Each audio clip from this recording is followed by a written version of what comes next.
We are straight politicking. Alex Alonso 101. I'm here with my co-host Munchie B, the mayor. What it do, man? What it do, Munch? Oh man, everything good. Won some money with Seattle. Oh, you did? Yeah. Okay.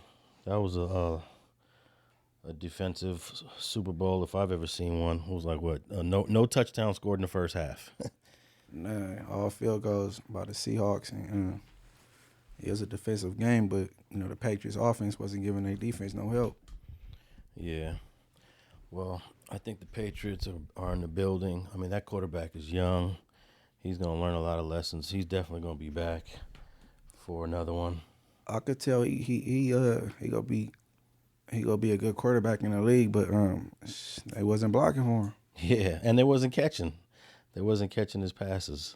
There was at least 3 that I saw that were catchable, but he threw a couple bad ones, but there were three catchable ones they didn't get. So I didn't even watch the last half of the fourth quarter. I left. I was like, this is a wrap.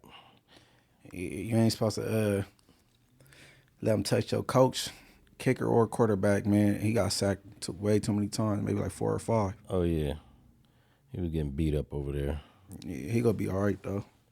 I'm going to start off here with our favorite podcaster who was supposed to be released. He's supposed to be released in January. He's still in custody in February. It looked like he had a 10-day hold, but Crip Mac, Mr. Crip Mac, is being held beyond those 10 days, but he has another quick court date next week. So I'm gonna take a wild guess and say that they'll probably release him after that court date. Yeah, they go release him from court. It sound like I don't know why they still be holding him. It's kind of confusing, but Well, when you're on probation or parole for a different jurisdiction, you still got to answer to that. So he took a Fed case for the gun, but he was on state probation or state parole, whatever state case he had.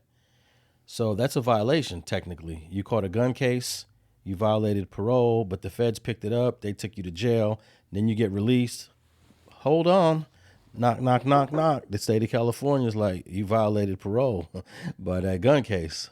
So they can do what they want, but he already served some time, so you would think, okay, let it run concurrent to whatever probation violation it is and let the guy out, right? yeah, but the state, the Fed's 2 different entities, so they might be like, you gave them theirs, but we need ours. You know what I mean? Yeah, they can do that if they want. Mm-hmm. I don't know what the violation would be in terms of how much time he would do for you caught a gun case while you're on probation.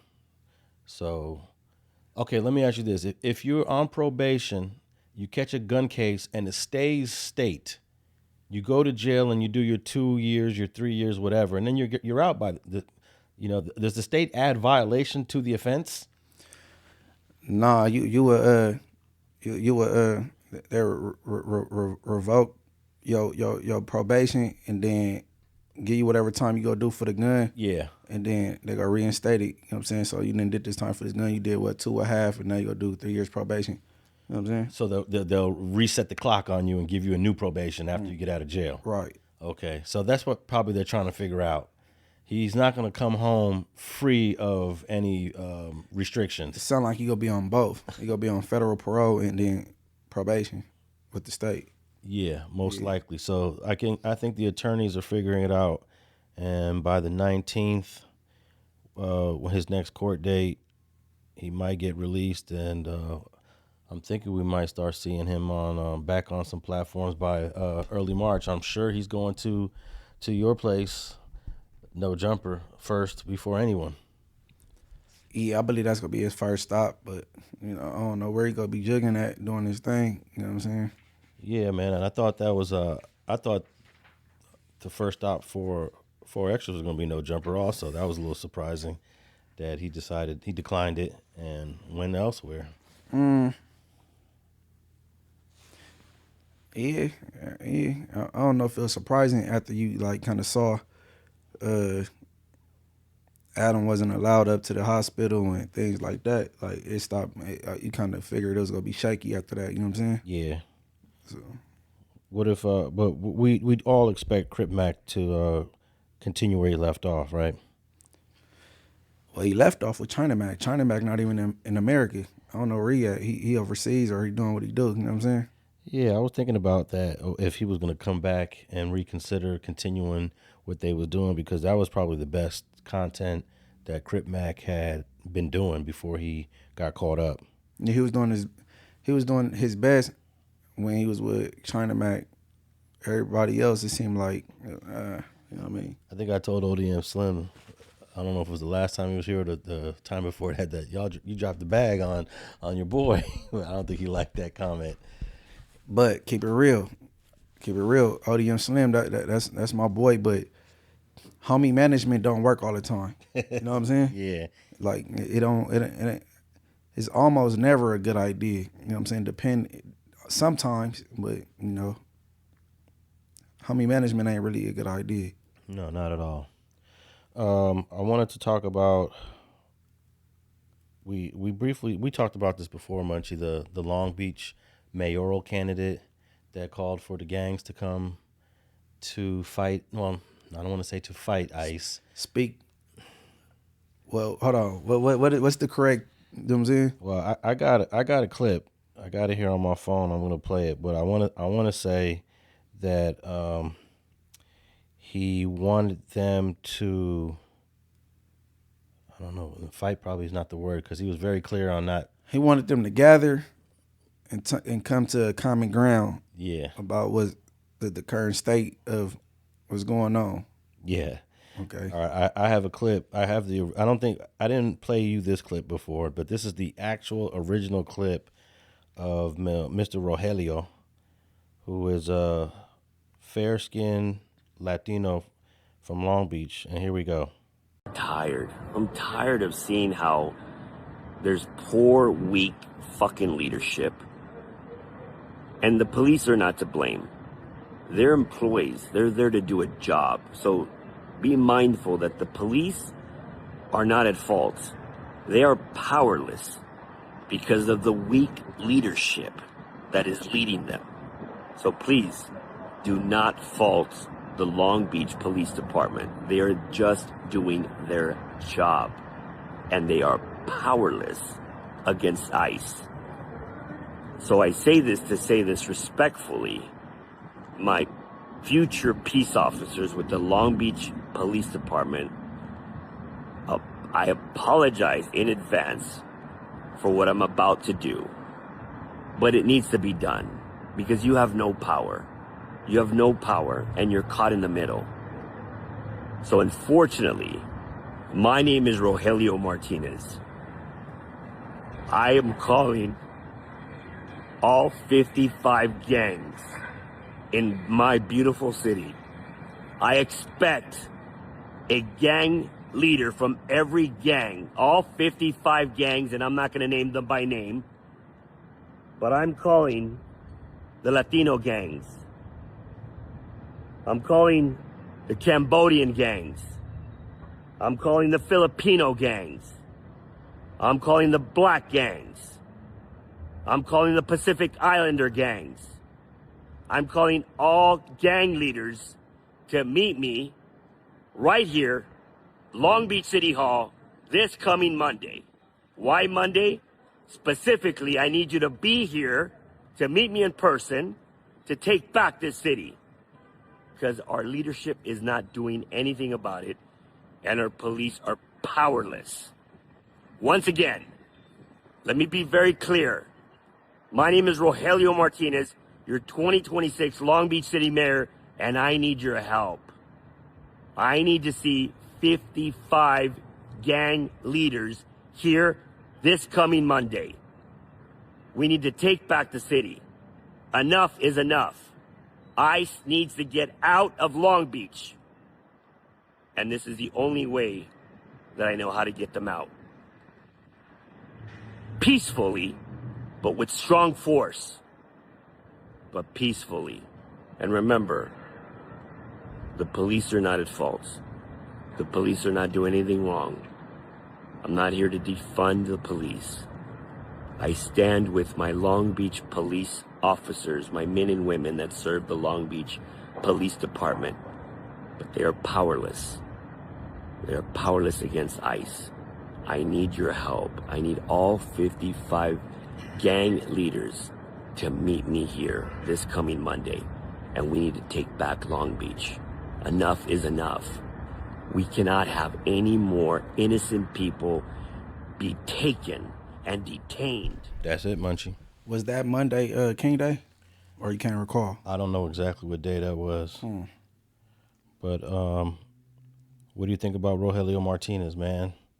He kind of did a similar thing that the vice mayor of Cudahy did, but he used a different tone and a different style. He was very firm. He was very firm, and he I guess he excluded that he was looking for some type of chaos because he let them know that law enforcement is powerless. They have nothing to do, and they not the bad guys. They get stuck in the middle. So he made that clear. But that's a cold, diverse city. Polynesians, Cambodians, blacks, Mexicans, man. Hey, man. But he said he had to do that to get people attention, you know, and it did. And then, damn, 55 gangs. Yeah, I think he's about right. I think there is about 55 gangs. I'm pretty sure that's the city he's from. He involved. I'm pretty sure he had the exact number. But sheesh. Mm-hmm. So some people were offended, though, that he's actually calling on gangs to do something progressive, to do something for the city, to do something in a, I guess in a protest style manner. And he made it clear he wasn't coming like radical and nothing like that. You know what I'm saying? Erratic. So, why they mad? Because it was gang leaders he called on. Yeah, because I think mainstream society thinks that all gang members are just thugged out, violent offenders that have no positivity to bring to their communities. Well, the gang leaders is more the diplomatic ones that could hold a conversation. You know what I'm saying? The leaders. Because if you wanted the wild, out of control ones, you're not really the leader. You know what I mean? You can't talk and have conversations with opposing sides and things like that. So, and I also think the leaders would be older. Mm-hmm. More experienced, older, been through it, and they 9 times out of 10, your leader could hold a conversation and broker some type of you know what I'm saying, solution to whatever is going on. You know what I mean? So did anyone show up to his? He called them to show up. I doubted anybody showed up. Yeah, because he really didn't say what I need you to show up for. You know what I mean? He just said pull up on Monday. You know what I'm saying? That's all he said. Now you remember the woman from Cudahy? Yes, Sarsky. I remember. Okay. It seemed like her message was more spontaneous. You know what I mean? He thought out what he's gonna say before he recorded himself. Hers is more spontaneous. You know what I mean? That was Cynthia Gonzalez, and I have a Cynthia Gonzalez clip here. Let's tap in with what she said. This was a few months ago during the beginning of all this ICE stuff. Now we're deep into the ICE situation, where it's gotten to the point where ICE is killing U.S. citizens. They're arresting a whole bunch of non-violent offenders. In fact, I just saw a statistic that said 14% of the people that ICE has arrested have violent records.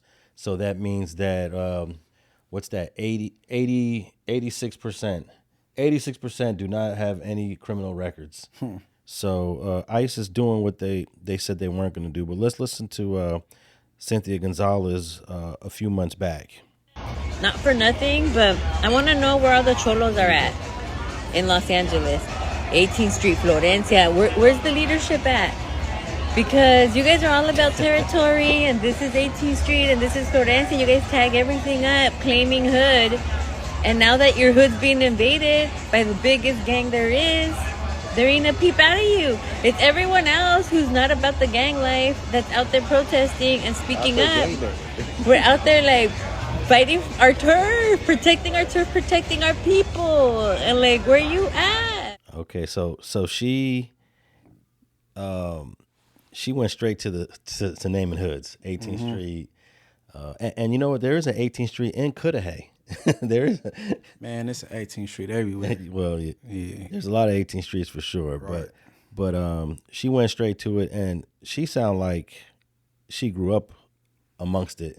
Right. She understands it. I don't know if Rogelio Martinez has actually tapped in like as a youth growing up around it, but there's no doubt. Cynthia Gonzalez, she went straight to naming them 18th Street, Florencia. These guys are in your hood. Yeah, I feel where she coming from. You know what I mean? Yeah. You gotta take a stand. Not only when it's some riffraff and senseless stuff. You know what I'm saying? When it makes sense, like ICE and they invading, and they about to take your aunties and your heifers. You know what I'm saying? And she called out ICE as a gang, which is it is radical for a politician to say that. We do know there was another politician recently, I think from Oakland, that said that ICE is around here committing violence or doing something about thuggery. So the mayor of Chicago called out ICE. ICE agents entered a daycare. They went inside of a preschool. They tore a teacher out of a classroom in front of their children. That video shocked the conscience of every single Chicagoan across our beloved city. This is not who we are. We most certainly cannot have this in our city or our country. My heart certainly goes out to the 47th Ward, who were deeply appalled and shocked by this kind of incident. Your agents have broken laws. They have acted with impunity. But at the end of the day, we will hold you accountable for the crimes you have committed against our people. Ripping a teacher out of a daycare just further proves that this operation has nothing to do with the, quote, worst of the worst, end quote. The cruelty and the inhumanity that has been on display, that is their point. They're trying to intimidate us, and we certainly see how far they are willing to go. We will continue to push back and resist this tyranny. We will use every single tool at our disposal. We will certainly push to look for additional measures that we can use to enforce our Constitution. But this woman, this was months ago, Munchie. This is before the drawback that ICE is getting now in the beginning of 2026. This was last year. This was some month last year. She was calling out ICE as being thugs. This is before they killed anybody, before they shot anybody. This is when they were just snatching people up off the streets and handcuffing them and questioning them. But what this woman said kind of came to fruition. I mean, we are actually seeing them shoot people, shoot unarmed people, bust into cars, people who don't have any criminal records. Yeah, ICE is definitely acting like a gang out here. And some people that's not immigrants, they just whatever nationality, you know what I'm saying, race they are. So they assuming that they're immigrants and they not. Gonna find out. I think all the people that have been shot by ICE, the 2 or 3 or 4, they're all U.S. citizens. I don't think any of them were undocumented. None of them. So they not really even doing no homework on who they trying to go out there or snatch up. They just, if you look like you not American, quote unquote, or you from somewhere else, they own you. Yeah, because you could tell sometimes the people are recording them and they're asking people, where were you born? What hospital you were born in? What city are you from? So they don't have a clue. They're asking the people that they're gaffling up, where are they from? Okay, ICE, if they say the name of these hospitals, Are you gonna even know the hospital? Well, what hospital were you born in? You don't know. They're literally asking these questions. You know how many little bitty ass hospitals it is? But they're asking that just to see how fast you answer and whether you hesitate or whether you don't have a good answer. What would you say? What hospital you born in, Munchie? I don't even remember the name. It ain't up no more. They knocked it down. So they gonna cuff me up. Yeah, they gonna boom, you going to jail. Actually, there was a guy that he did the same answer. He didn't really remember the name or anything like that. But me, I just say Sentinella, just hey, I just, you know what I'm saying? But man, the hospital I was born in is not even standing no more. Yeah, I don't know if most people know what hospital they were born in. I don't know if that's something you're supposed to know. I think most know. Okay, I know because I read my birth certificate on a regular basis. I've studied it, and yeah, I know. I just know it ain't there no more. I forget the name. But if you don't have access to your birth certificate, like my mom used to keep the birth certificates and take them back, like let you use it and then take it back. But if you got access to your birth certificate and you study it, you should know what hospital you were born in. Man, my daughter was born at Kaiser, Harbor City, and I ended up meeting my baby mama later on in life, and look at her son birth certificate and my daughter birth certificate. The same doctor delivered both of them at two different Kaisers, but the same doctor. Oh, okay. That's crazy. Do you know what time of day you was born? The time I was born? Yeah. I don't know. Oh, people be asking that because they want to do your horoscope. You know what time you was born? Yeah. What? 10 something p.m., 10:40 p.m., something like that. I'm a look just to know. Yeah, you never had anyone that wanted to do like your whole your reading based on your horoscope, your zodiac? I had a girl do it and it spoke me. Oh, okay. Yeah, I did, man. But Rogelio Martinez, I do not think you are going to. You don't have no motion, bro. You don't have no campaign. He's a Long Beach mayor candidate, and he's just using social media to As a tool. Yeah, and I think he knows. I think he knows that he's not going anywhere in terms of that race. And oh no, I don't think this was to further his campaign with the election, right? You think so? well, you would hope if you're running for mayor, you would hope that you got a plan to at least win some votes, right? Or is it just I kind of felt. Look, I got an interview with the dude on another platform, and it felt like he was just clout chasing. He said it not without using the words. Yeah. He said he did what he said what he had to say to get the people attention. Let me play a couple minutes of this interview he gave, and then you tell me if you think he was clout chasing. Here we go. This is before I play it. Let me just identify this document. It's from Jackie Ray TV. She did her due diligence and tracked the brother down, and did a short interview with him. And this is what he had to say. Good morning, Long Beach. Today is Monday, and it's the day that Rogelio Martinez, candidate for mayor in Long Beach, has decided to call for the leaders of 55 gang members to meet him at Long Beach City Hall at 5 p.m. Now, normally this is not a story that I would cover, and I wouldn't have covered it had I not seen this story make its way to MSN.com and then eventually make its way to WorldStar.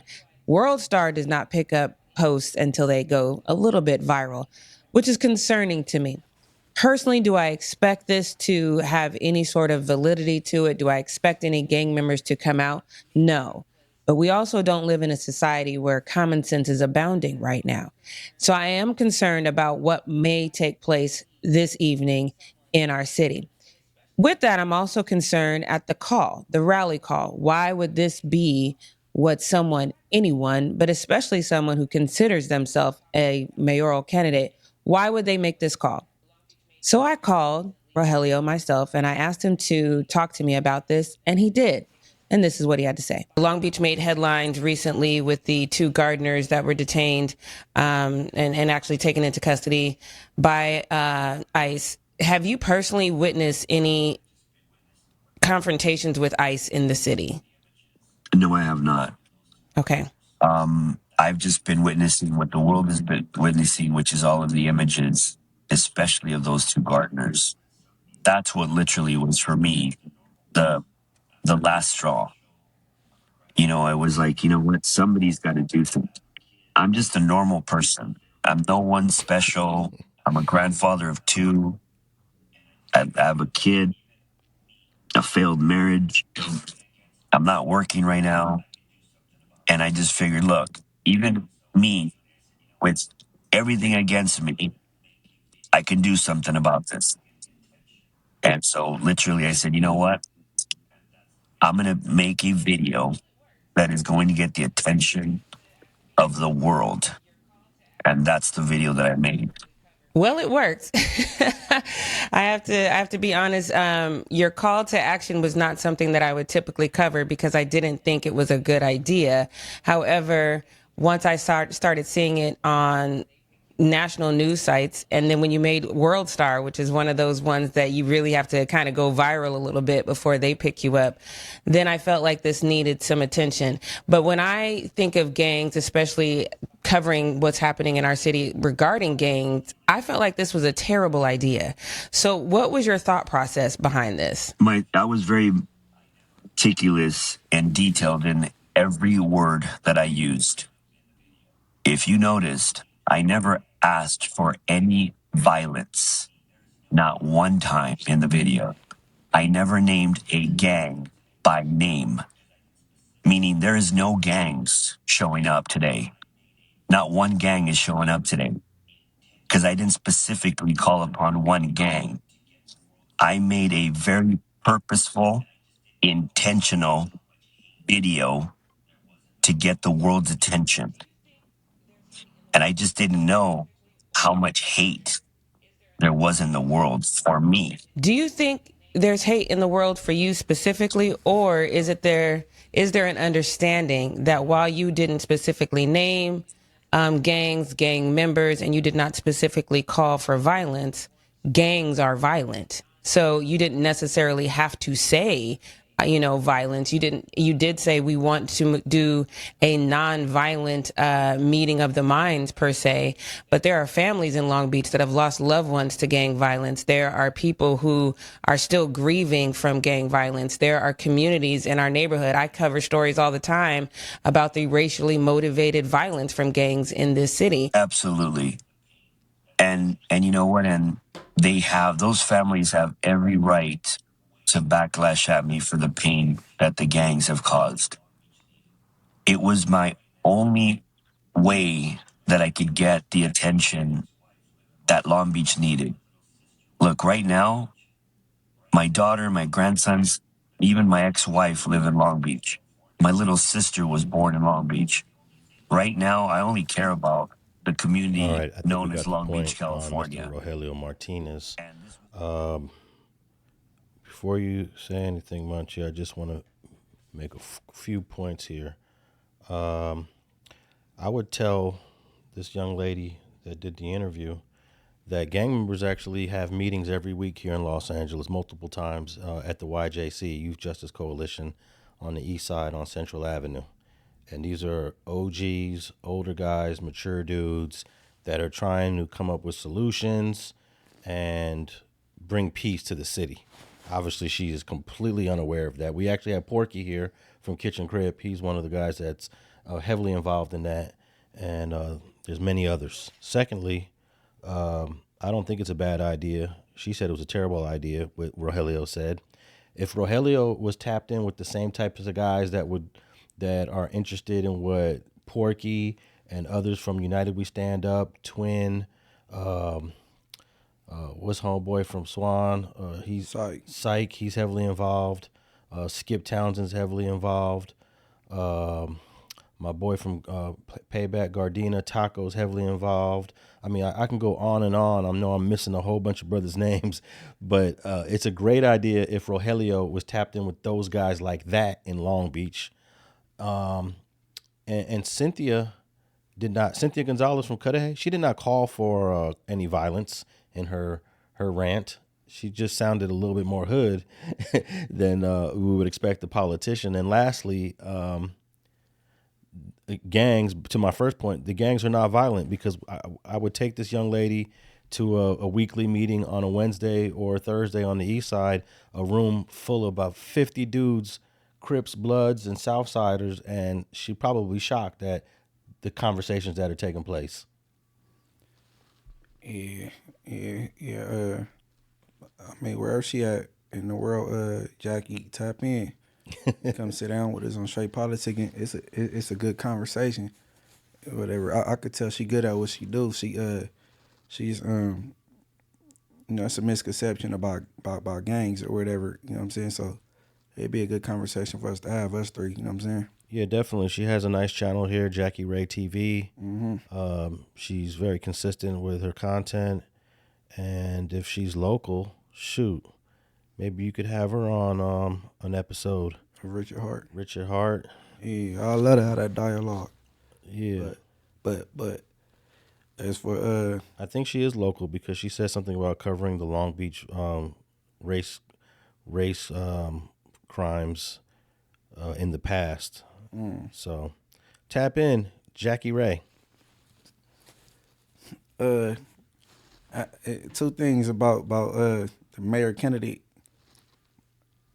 That when you call for these leaders, you don't know who's watching. You might put a target on these quote unquote gang leaders' backs because it's against the law to be a leader. Unfortunately, you know what I'm saying? Yeah. So you might put a target on their back, but what people don't understand, in most cases, the leader ain't the violent ones. Those are the ones that could sway a situation left or right or calm these people down. You know what I'm saying? So, I mean, but yeah, man, I don't know. Yeah, being a leader is a little nerve-wracking because when Lil Doc Thong from 6'9" East Coast Crip got RICO'd a couple years back after he worked so hard on that F-13 East Coast Crip truce, there was a lot of brothers that was like, man, I don't know if I want to be a part of this work because it looks like we being targeted because quote unquote the leadership name or the leadership title, and I hope to believe that Lil Doc Thong was not targeted because he was out here doing some positive things.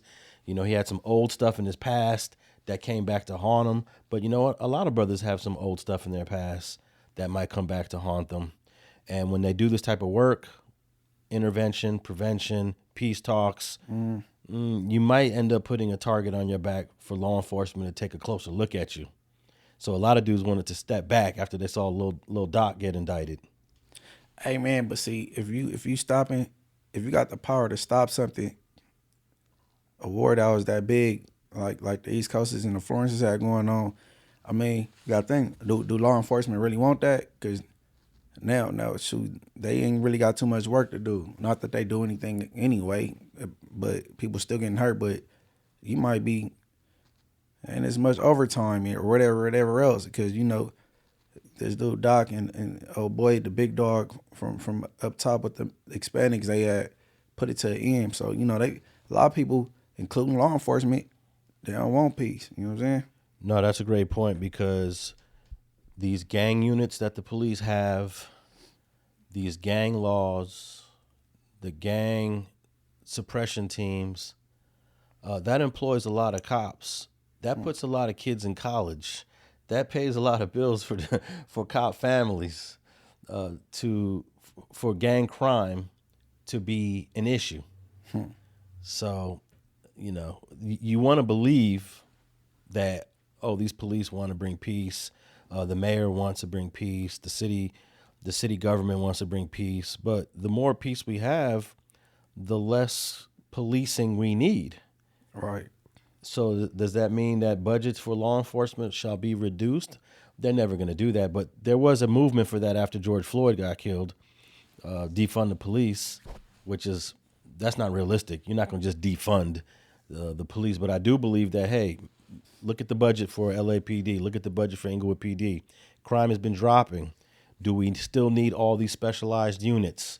Do we still need all these detectives? They don't need these new cars. They riding around in brand new Chargers. They don't need the new XD, the new edition Glocks and all. You know what I'm saying? They don't need that to police serve and protect. You know what I mean? Like when they get the funds, and they open up new little departments and little sections of it, and man, that shit ain't needed. Well, that's going to be a tough argument to make, because they're always going to say we need the new stuff too.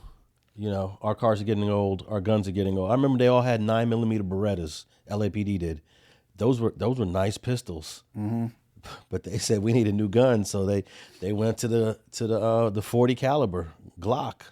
That's a slightly more powerful. I mean, a 9mm is powerful. Mm-hmm. The 40 Glock is slightly more powerful than whatever comes out next. In 2027 they're gonna start saying, hey, we need this other pistol, and crime is going down, and then they're wanting more powerful weapons. Right. So, and then what really did it was that North Hollywood shootout that had to be 1997. You remember that, the North Hollywood shootout, where those two dudes just basically took the whole department on a shootout for 44 minutes? Yeah. After that LAPD changed policy about having access to more powerful rifles in the car. They need them in the trunk now. It is one of the most shocking crimes and gun battles in LAPD history. 25 years ago today, what became known as the North Hollywood shootout took place. What started as a robbery at a Bank of America changed the lives of those involved forever. And Eyewitness News reporter Sid Garcia is live at the scene in North Hollywood 25 years later. Sid? David, the shootout lasted less than an hour, but as you mentioned, for those who lived through it, it changed their lives forever. 44 minutes of hell. That's how LAPD Chief Michael Moore described what's known as the North Hollywood shootout. It began at 9:17 in the morning, 25 years ago today, at the Bank of America on Laurel Canyon Boulevard. Two heavily armed men, fully clad in body armor, robbed the bank and then opened fire on civilians and the LAPD. Tanya Bellard was the dispatcher that morning. All officers stay down. Shots are being fired from AK-47s. There is an officer down. I replayed the sounds and seeing the people today, and the video and seeing the bank and the sign. It just all comes back, and it's just kind of in you, and just realizing if I had messed up, somebody might not have had a parent. A running gun battle through the streets of North Hollywood, unlike any other the city has ever seen unfolded. And it was all broadcast live on TV. Chief Moore was one of the first responders to the scene. He says the shootout had a major impact on police work here and across the country. It did change the course of law enforcement across this country, as we recognize that the proliferation of weapons and firearms, and particularly the sophistication of those firearms, was only increasing, and something unfortunately we continue to see to this day. About a dozen LAPD officers and several bystanders were injured during the shootout. But the only people who died in this horrific act were the gunmen, Larry Phillips Jr. and Emil Metasariano. The LAPD had never before encountered men with automatic weapons like this, protected by body armor. We now have active shooter training, mass violence training, that we teach our officers to respond as a team, to work as a team, to move towards the threat and try to stop that threat as quickly as possible.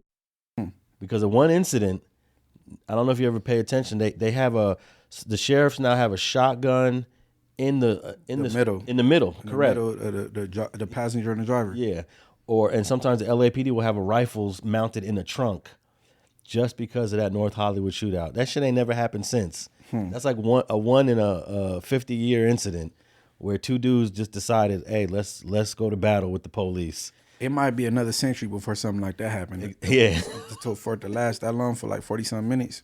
I think it'll happen in less than like 50 years. I say 50 years. Somebody else is gonna do that. 50, and it's been how long now? Okay, 97. Ooh, 97. So we're in 2026. Add 3. It's been 29 years. Okay, so what you think? 30-something more years? I say in 20-something years. Yeah, in 21 years it'll be 50. So yeah, hopefully not, man. Because there's always gonna be people like that in the society. There's so few of them. So we're not counting Christopher Dorner. Nah, man, he was one of them. He was a military veteran and a police officer. So nah, but he gave some resistance to law enforcement. Yeah, he did. So we not counting him. We gonna count. It don't count him, right? I mean, he's probably in the conversation, but the two dudes in North Hollywood were just straight civilians. Christopher Dorner is a hero to me, man. No, for real, and I think he need to be celebrated. But and he the poster boy for taking a stand, because most people that's a part of the department. When I say the department, I mean the police department. They just look on as people get mistreated and misconduct. You know what I'm saying? Take place. They don't say nothing. They just shut their mouth because they ain't about to be the snitch around the, you know what I'm saying, the precinct, and you know what I'm saying? Yeah. They be scared to speak up, or they might get outcast, or they might get voted off the island, or they might get, you know what I'm saying, demoted, you know what I'm saying? So they don't want to say nothing. But he spoke up. Well, I guess he tried to speak up. They wasn't hearing him, and that's how he got their attention. Yeah, everybody wants to save their pension, so they're not going to resist. But I'm familiar with this one cop here in L.A., a black cop named Guillory. I never met the brother, but he sued the LAPD as he was a member. He has been probably one of the most nonviolent resistors of the LAPD. You know, Man, if I ain't tripping, he sued, but he still work, right? Well, he still yeah. I think he's retired. But after he sued, he was still working. Yeah, he was still working. Damn, how you sue him and still have a job? That's crazy. Yeah. That's why I've always wanted to meet Mr. Guillory to find out, you know, what it was like, because there is this belief that no one really talks about, but even the black cops often have this conversation that it's racist in the LAPD as a black LAPD officer. And that's like a topic that nobody ever talks about. I think Cheryl Dorsey, she's a retired LAPD cop. She may have touched on it in her book. I haven't read it yet. I got it on the shelf here. But I've heard time and time again, black cops just having a tough time in the LAPD. Hey, yeah, man. And then there was that dude that was a CO for years that retired, and he started speaking out. I forget his name. He went on Vlad and not somebody else, but you talking about Bravo? I think that's his name. Hector Bravo? Yeah, man. The Latino guy. Yeah, man. I usually couldn't sit and listen to something that long, but I was stuck. Like, you know what I'm saying? Yeah, he's definitely given more insight into the CDCR and what goes on behind the scenes. Yeah. Yeah, the number of games, the population control it be with the Hispanics and the blacks, and how they play just looking at us go at each other for entertainment, integrating the PCs with the GP, knowing this go ignite something, and that's putting the COs in danger at the same time, because they gotta step in and intervene and try to, you know, try to de-escalate the situation. And man, hey, nah, Hector Bravo, man, you need to pull up to straight politicking. We need to talk. You know what I mean? I got his number. I got his number. He said he told someone that he was down to do it. I think I might go down to where he's at and interview him. So I make a little trip. He's south of Los Angeles, so okay. I might go down there. But we were aware of what was going on in the CDCR years ago when in Corcoran they were plotting fights, and the guards were betting on people and using it for entertainment. Right. So and all those cops got charged, but they all got acquitted. All those COs, it was a big case, but they all got acquitted. So, you know, so much for accountability in that situation. 2 years ago, we first reported the story of California's prison system, the nation's largest. And one prison there in particular, Corcoran State Prison, where the FBI was investigating numerous corrections officers, prison guards, who'd been accused of staging inmate fights, sometimes wagering on the outcome, and then when those fights got out of control, of shooting the inmates involved. Since Corcoran opened 10 years ago, more than 30 inmates had been shot, 8 of them shot dead during those fights. The California Senate has been looking into that violence since our first report, and they have come to a sad conclusion. But we begin tonight with our original story. Most of the fighting and the shooting of prisoners has occurred in Corcoran's Special Security Housing Unit, the SHU, a prison within the prison that is set aside for difficult inmates, violent inmates, from throughout the California prison system. Lieutenant Steve Rigg was a supervisor at Corcoran. We've had inmates killed when it could have been avoided, and now I think it's just a cover-up. Since Corcoran Prison opened in 1988, guards there have killed 8 inmates and wounded scores of others.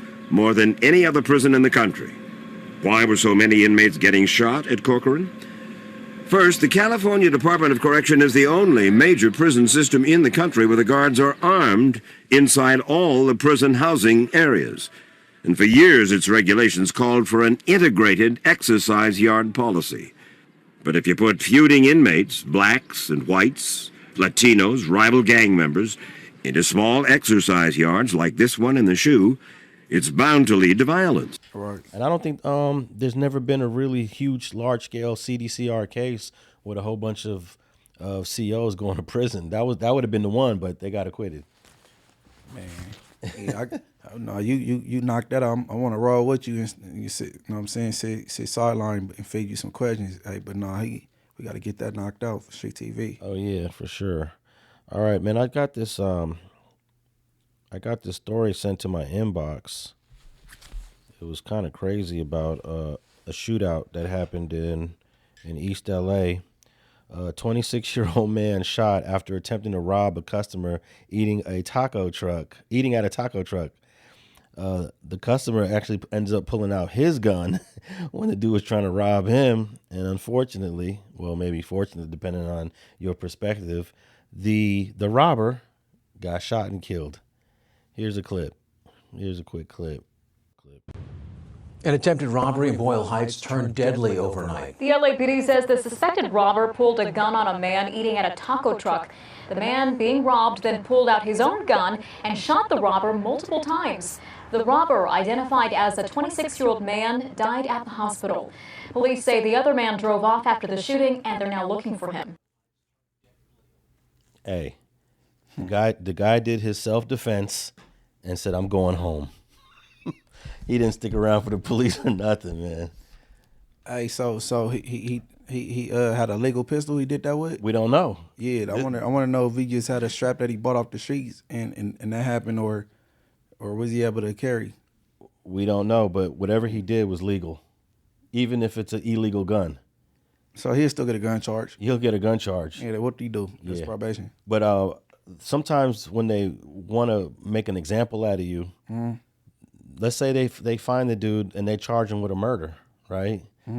It's clearly self-defense.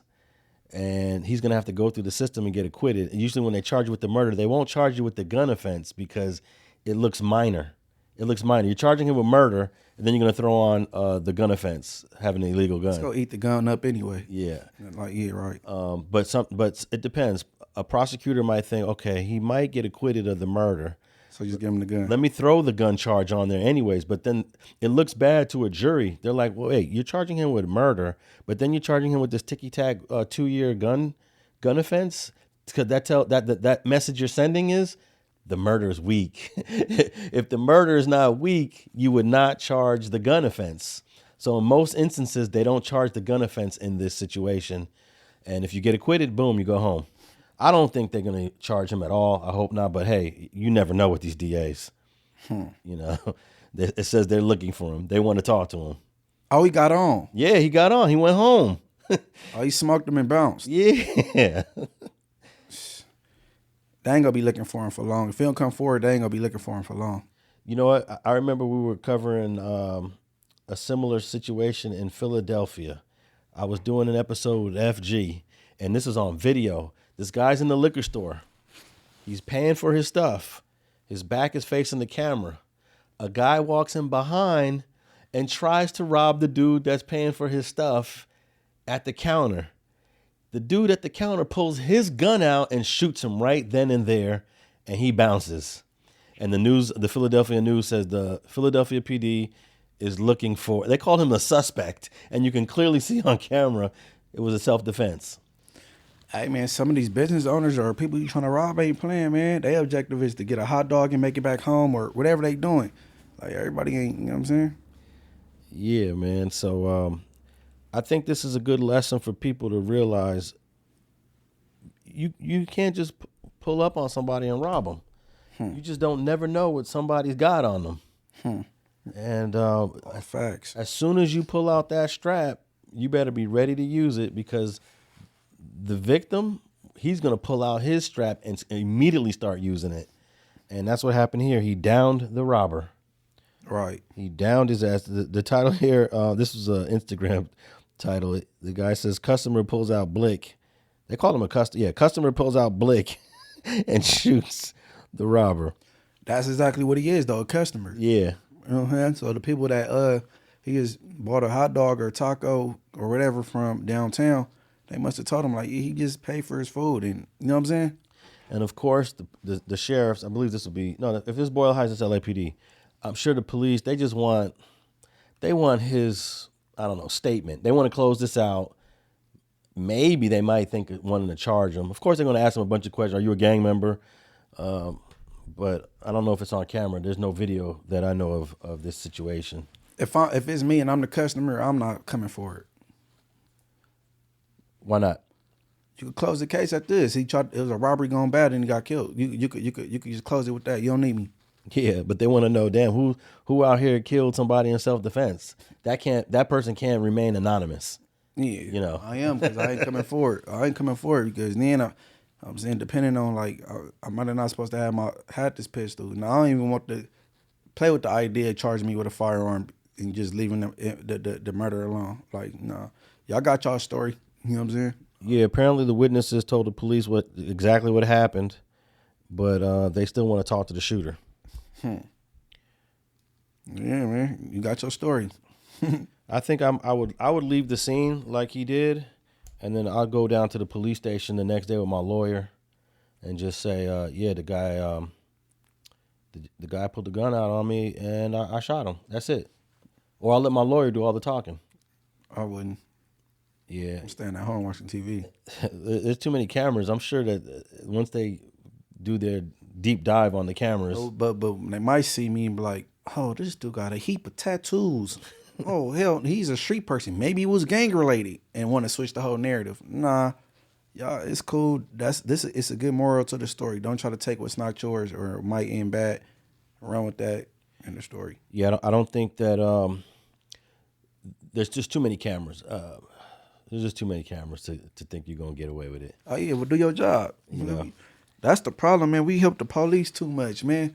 Like, go do your job. Go all your specialists and experts and identification experts and do this zooming.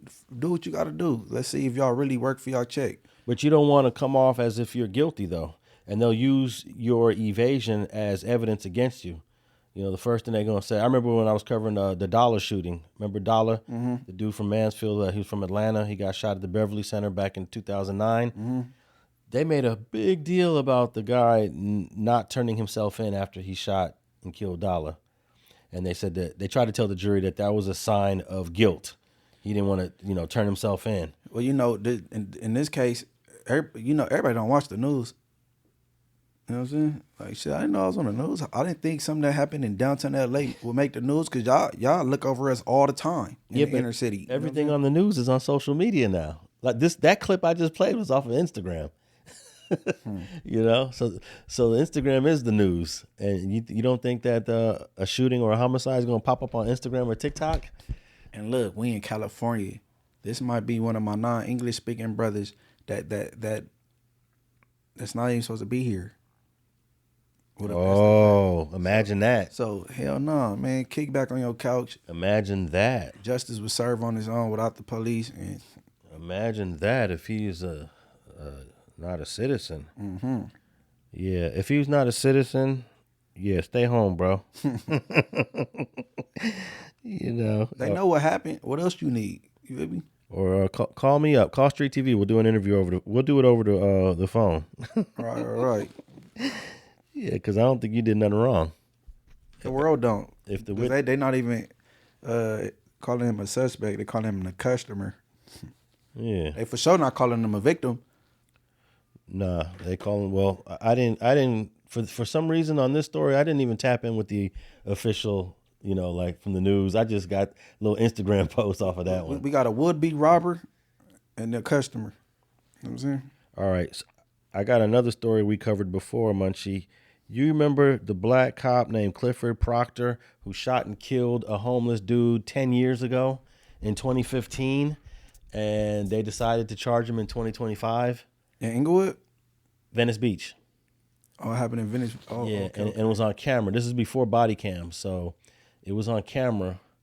And it sounds familiar. He went out of town. He went actually out the country to his. I think he's a native of Trinidad Tobago, and then he came back and they arrested him in 2025.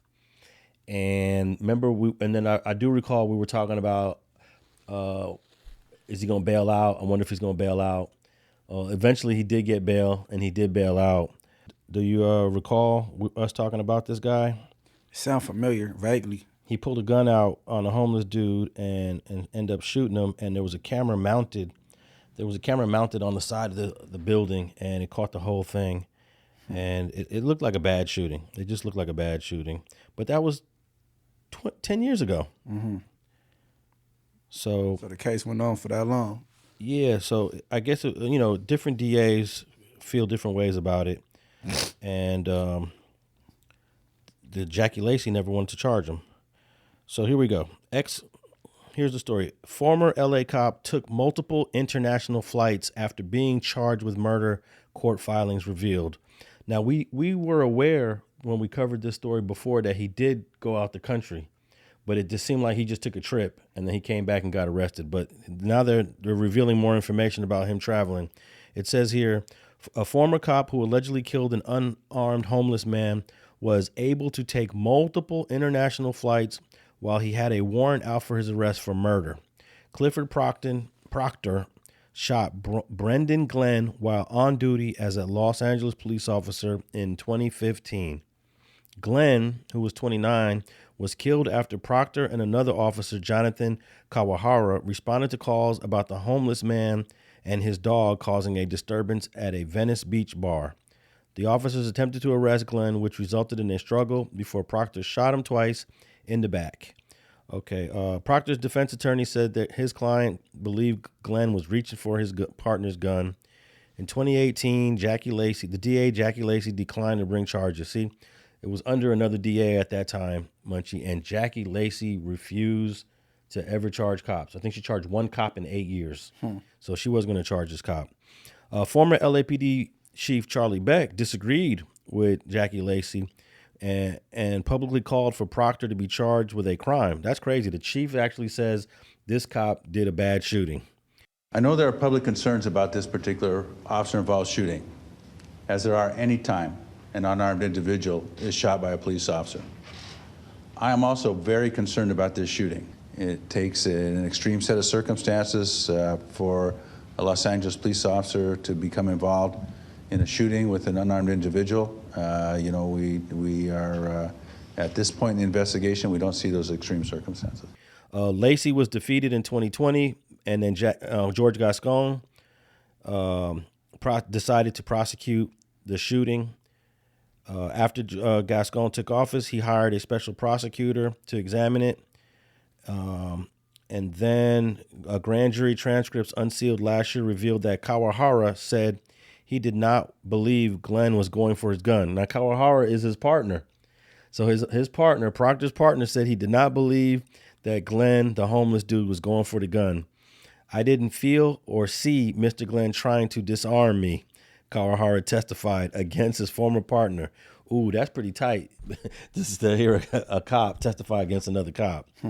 On September 2024, Proctor, who had resigned from the LAPD, was charged with second-degree murder. Okay, so he was charged in 2024, but we just covered this in 2025. However, an arrest warrant was not issued until October 2024.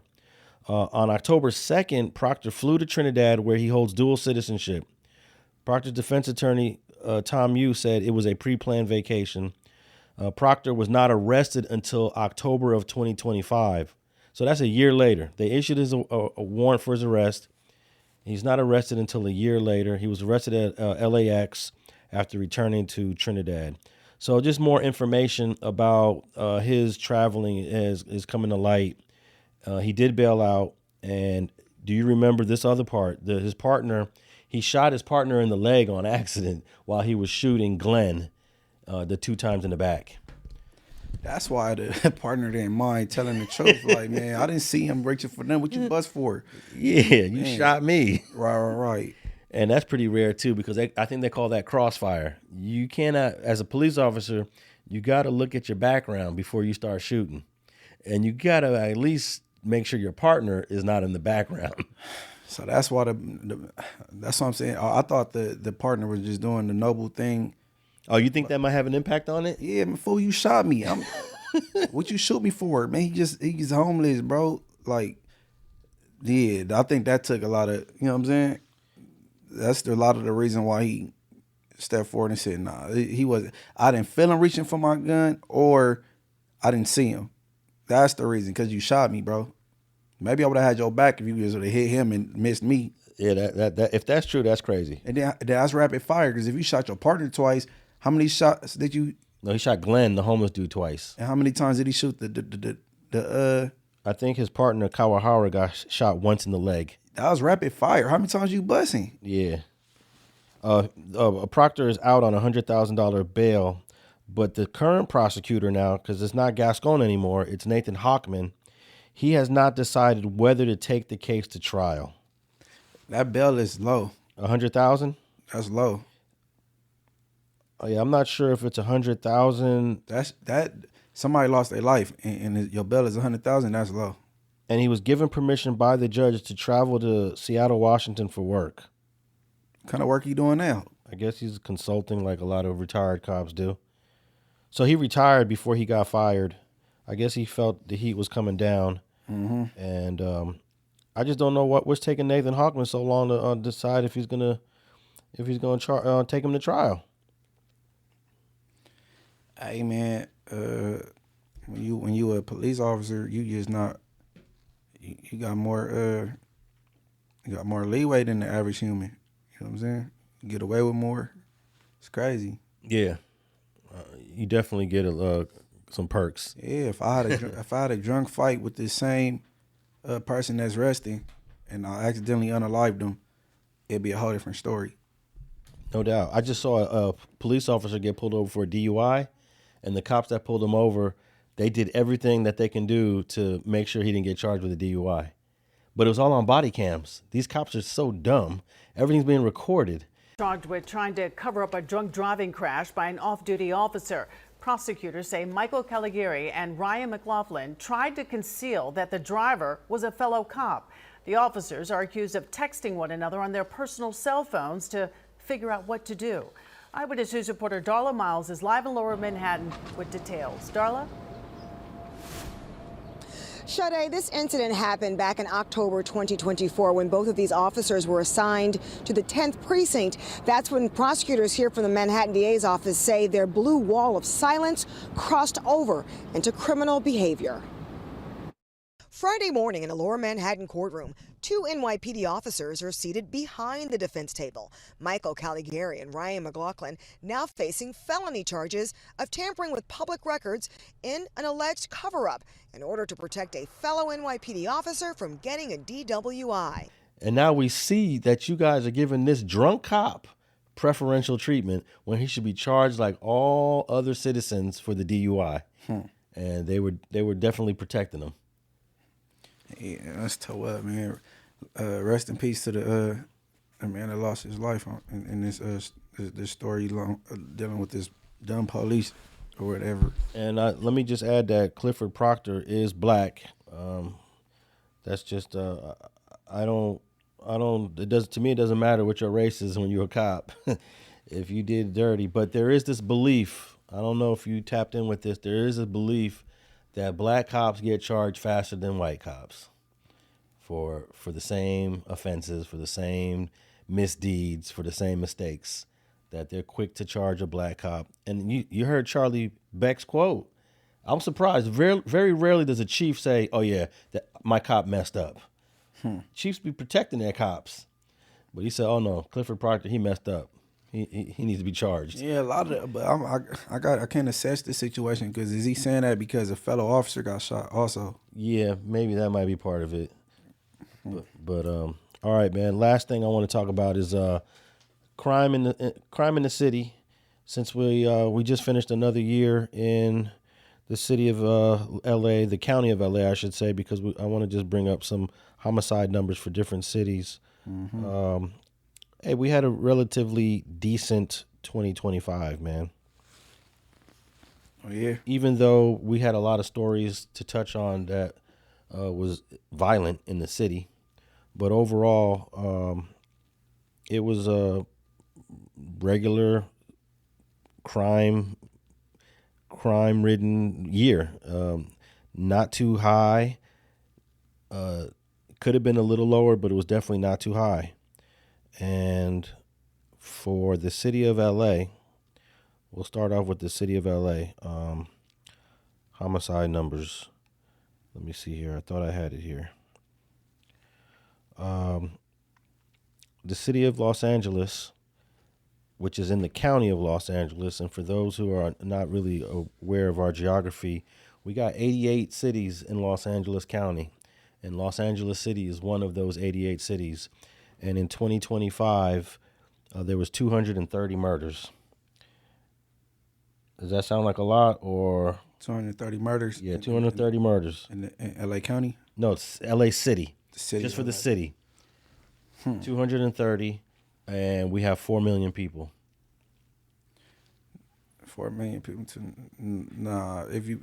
Especially when you break it down to the. That don't sound like a lot.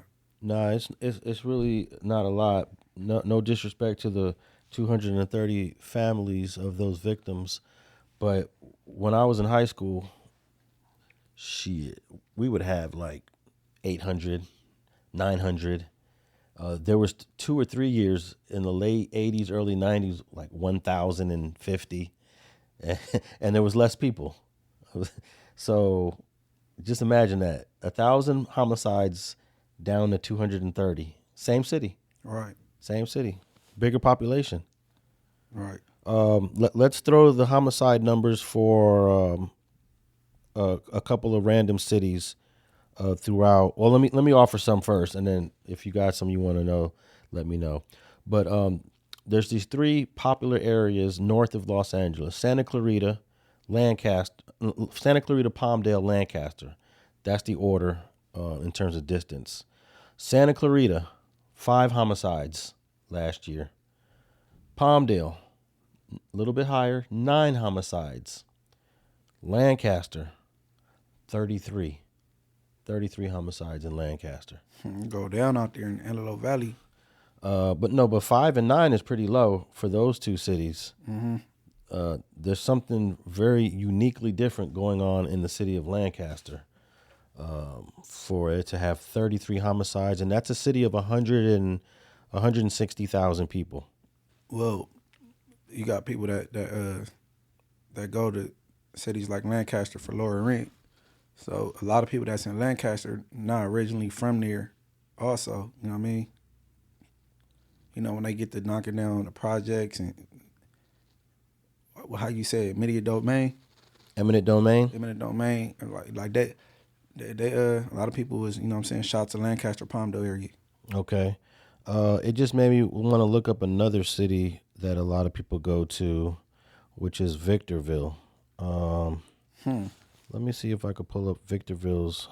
I didn't have it here on my list, but I just thought about it. Victorville. That's all like Mojave, like. Yeah, Victorville is far more east Mm-hmm. than the high desert, than the Antelope Valley and Santa Clarita valleys. What valley would that be called? I don't know. Okay, let me see here.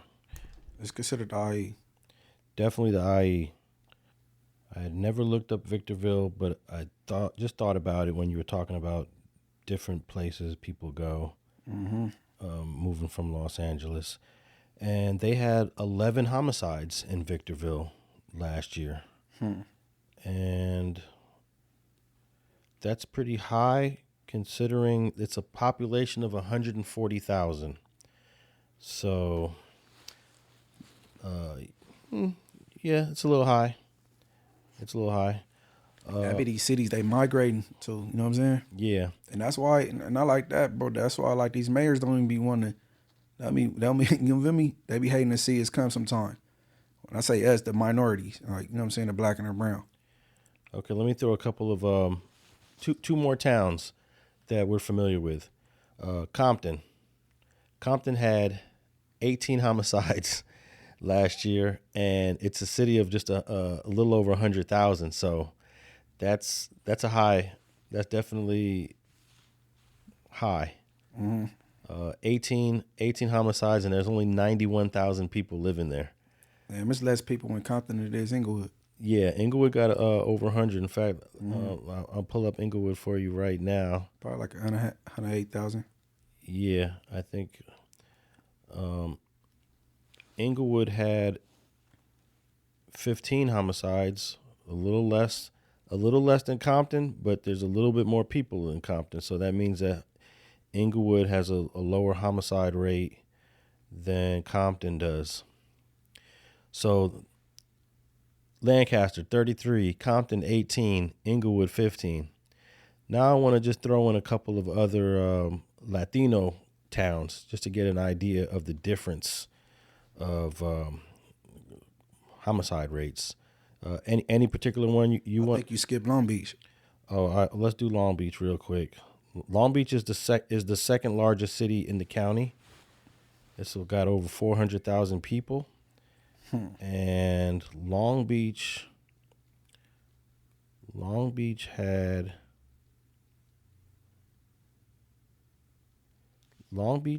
37 murders.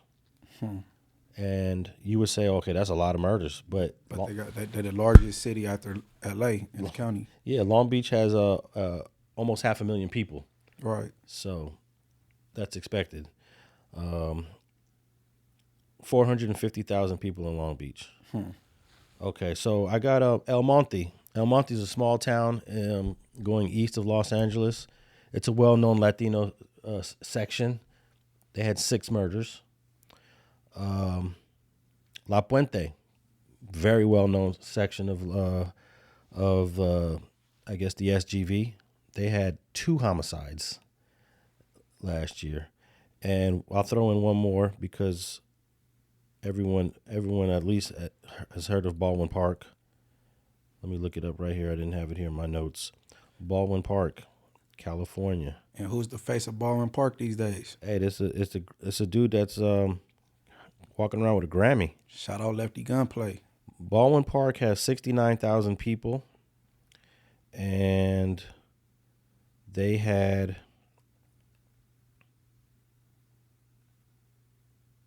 6 homicides. Same as El Monte, 6 homicides. So just a little bit of crime data for various cities in Los Angeles. I want to look up one more. Santa Monica. My guess is Santa Monica had 0 homicides last year. I'm gonna say 3. Santa Monica. Let's see. Santa Monica. Santa Monica's a small, nice beach community. I'm gonna say 2. Okay, let's That's see. my guess. Let's see. Even if somebody tripped out on their girl, it ain't really got to be no gangster. You know what I'm saying? Oh, shit. They had 4 homicides. Santa Monica had 4 homicides. Should have stuck with 3. It's a city of 90,000. It's about the same size as Compton. So it's a great comparison. 4 homicides in Santa Monica, almost 18 in Compton. So that's that on the crime data. Hey, let's do better, LA County. You know what I'm saying? Oh, I think LA County is already doing as good as it can get, man. But we go try to beat the you know what I'm saying? We try to go lower. You like 230 homicides in the city of 4 million. That's like, I mean, can we get lower than that? Yeah, possibly. Yeah, possibly. We go be optimistic and we go try to get lower. You know what I'm saying? Yeah, I don't think we'd ever get under 200 just based on, population sizes. Hey, viewers, this is Mr. Never Say Never. This is so we gonna try to get lower though. No, I'm just thinking of it, just the numbers. If you look at it, the practical, 4 million people live in this city. That's a lot of stepping on your toes going on. Right. So to get less than 200 homicides, it would be incredible if we got down to like 198, 197. Yeah, I mean, I would love to see it. And then, people are going to be saying, oh, LA's soft, LA's weak, Yeah, you know? man, but I ain't trying to, you know what I'm saying, compare, contrast, and compete with murder rates, you know what I'm saying? Like, I mean, I guess y'all do y'all thing, man. But when you break it down, you got to think about the judicial system. Like, just watching that trial with Young Thug, I'm like, wow. Like, if Thug had the DAs that California got, he would have been in trouble. That DA wasn't top tier. It wasn't. That DA just not cooking people and putting them away. You could tell. Yeah. And then even in Chicago, they beat cases that we wouldn't get away with in California. All that play a part. You know what I mean? Well, Chicago's got a lot of blacks running the government, so there might be a little bit a different approach towards prosecuting crimes and investigating crimes. They got a black mayor right now. They had a black. They got high black ranking police officers. Man, they got stand your ground laws certain places. We don't got that. That man trying to rob that other man and he unaliving him and getting away. That man, the customer probably don't want to come forward because he ain't trusting it. You know what I mean? So we don't get, you know what I'm saying, what these other states get. Stand your ground. Yeah, I don't know. You gonna be standing in a cell in California. Yeah, I don't know if the customer in that taco shooting is he a gang member? Is he just a regular dude? Is he a family man? Man, the judicial system failed it so many times. I wouldn't feel comfortable coming forward. I don't know. Y'all might try to flip the script or nah. Hell no. Yeah, that's why if you're gonna do it, go get your lawyer. Everybody can't afford a lawyer. Well, nah, don't do. Just kick back, man. Relax. Get your GoFundMe going, raise some money, get you a lawyer. Don't go. Because they're gonna eventually figure it out. He laid somebody out in front of a whole bunch of people at a taco truck after he was getting robbed. You know how many witnesses? I mean, they had the whole. Based on that, what I read, they had the whole story. They already had. He was sitting there minding his business, eating his food. This dude came up, tried to rob him. He pulled out his blick and boom, laid his ass out. That's a lot of witnesses there. Police were, but by the time the police got there, he was gone. They can't even get the money he paid for his food for out the register because it's too many bills in there. Maybe. Oh yeah, that's not. That could be like, do you remember what bills he gave you, or some weird stuff, or in try to? But nah, just stay at home, kick it, man. Or if he was eating or drinking something and he left it there, they might have his DNA. Yeah, hopefully not, man. They got to do their job, I guess. Like Eric Holder left his DNA on the pickup truck on his way to kill Nipsey Hussle. Like he everything he did, there was no way you're getting away with it. Pickup truck.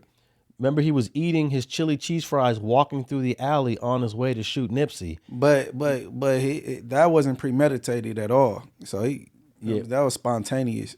I agree, it's spontaneous, but under California state law, you only need a few seconds to do something premeditated. Which is. California's real strict on that. You could think about killing somebody for 15 seconds and they still call it first degree. Right. Even though that's spontaneous as heck. Right. But he left his DNA on the truck, on the hood of the truck. He walking through an alley with cameras everywhere. Then he walks into the strip mall with more cameras and leaves and makes his escape with a witness that end up telling on him. So no planning, no thought. He just did what he did. Yeah, Eric Holder's eligible for the senior. Once you turn 50, you're considered a senior. So once he turns 50 and does 20 years, he'll be eligible for release. Might not get it though on the first try. Stay out of trouble. Get some certificates while you in there. Some schooling, you know what I'm saying, show you rehabilitated. Do we know what yard he's at? Is there anyone on the same yard with him that is No, I have never got a report of him being on the yard with anybody. I think we both heard that he tried to go mainline and go amongst the population, but I think the prison refused to take him and they sent him somewhere else or something. All right, man. Can LA get under 200 homicides? Whew, we'll see. Hopefully. Chicago, Chicago got problems. Chicago got issues. I don't know what's going on in Chicago, but their homicide rate is pretty crazy. And they got a smaller population than Los Angeles. They got less people than LA and more murders. So maybe it's like what you think that because they get away with it easier. I think they get away with it. Yeah, and California, you're not getting away with it, and that might contribute to our drop in crime. I don't think it's the sole reason, but all the cameras everywhere, the surveillance everywhere, it might have people thinking twice. But I notice whenever we see videos of shootings, everybody got on masks. Everybody's masked up. Like they're trying to get away. Obviously, if you're pulling up to a crime scene masked up, you're trying to get away, and they're still not getting away. I know. I believe it's more hoods getting along than back then, and there's some new beefs that kicked off, but it's more hoods that they squashed their beefs from the past. So that got a lot to do with it also. And those people, those co-defendants for Lil Durk, they were all from Chicago. I mean, they came out here thinking that they were just going to do their thing and get away with it. I can't say what they was thinking. I think the men are innocent.